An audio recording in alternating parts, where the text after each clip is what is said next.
સુરતમાં ઓલપાડ સાહોલ કીમ રોડ બંધ થયો છે। વડોલી 3 રસ્તા પાસે કીમ નદીના પાણી ફરી વળ્યા। 2 તાલુકાને જોડતો સ્ટેટ હાઈવે બંધ થયો। સ્ટેટ હાઈવે બંધ થતા વાહન ચાલકો અટવાયા। વડોલી ગામ નજીક સ્કાય કિંગડમ એમ્યુઝમેન્ટ પાર્ક પાણીમાં ગરકાવ થયું। પૂર્વ મંત્રી મુકેશ પટેલ વડોલી ગામમાં પહોંચ્યા। ઓલપાડ તાલુકાના અસરગ્રસ્ત ગામોની તેઓએ મુલાકાત પણ લીધી છે। સુરત જિલ્લાના ઉપરવાસમાં ભરૂચ જિલ્લાના નેત્રંગ અને વાલિયા તાલુકામાં જે ધોધમાર વરસાદ વરસ્યો હતો અને જેના પાણી છે તે કીમ નદીમાં આવતા કીમ નદીની સપાટી છે તે હાલ સંપૂર્ણ ભરાઈ ચૂકી છે। દ્રશ્યોમાં જે રીતે જોઈ શકાય છે કે ઓલપાડ તાલુકાનું ઉમરાછી ગામ જવાનો માર્ગ છે અને આ માર્ગ પર છે તે લગભગ કમરસમાં પાણી હાલ છે તે ભરાઈ ચૂક્યા છે। લોકો છે તે જીવના જોખમે આ રસ્તા પરથી પસાર થવા મજબૂર બન્યા છે। ત્યારે ખાસ કરીને ઓલપાડ વિસ્તારના જે ધારાસભ્ય છે મુકેશભાઈ પટેલ વહેલી સવારથી જ જે અસરગ્રસ્ત ગામો છે તેની મુલાકાત લઈ રહ્યા છે। ખાસ કરીને સાયણ હોય કીમ હોય અને અત્યારે હાલ છે તે હવે વડોલીમાં જે ઉમરાછી ગામ છે ત્યાં પહોંચ્યા છે। મુકેશભાઈ શું કહેશો, કેટલો વરસાદ અને હાલ આપના વિસ્તારની શું પરિસ્થિતિ છે?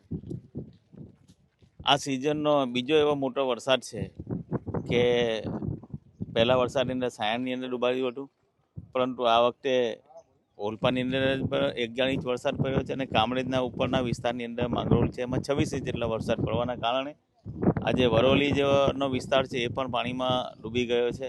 સાથે સાથે કીમ નદીની જે ભયજનક સપાટી છે એ લગભગ 11.20 છે, પણ એ જગ્યાએ અત્યારે 12.30 જેટલી પહોંચવા જવા પામી છે। એના કારણે જે વડોલી ગામ છે નીચાણવાળા વિસ્તારોને પાણી ભરાઈ ગયા છે।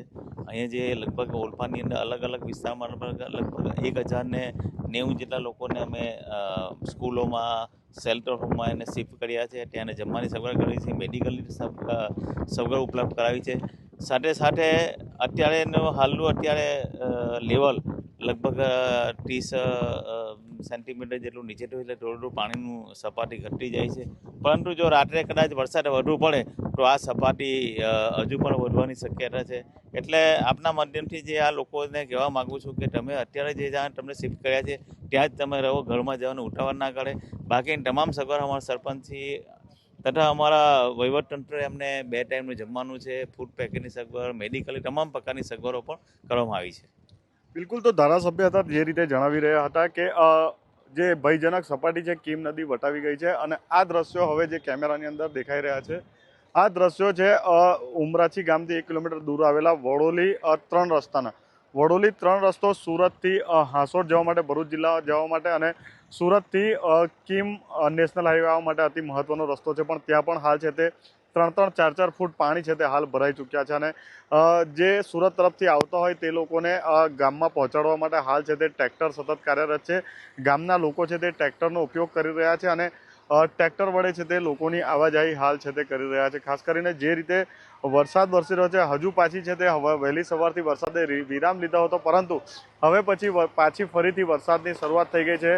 હાલ છે તે ભયજનક સપાટી છે તે વટાવી દેવામાં આવી, કીમ નદીની ભયજનક સપાટી છે વટાવી દીધી છે, પરંતુ હજુ અત્યારે જે છે તે લગભગ 30 સેન્ટીમીટર જેટલી સપાટીમાં ઘટાડો થયો છે।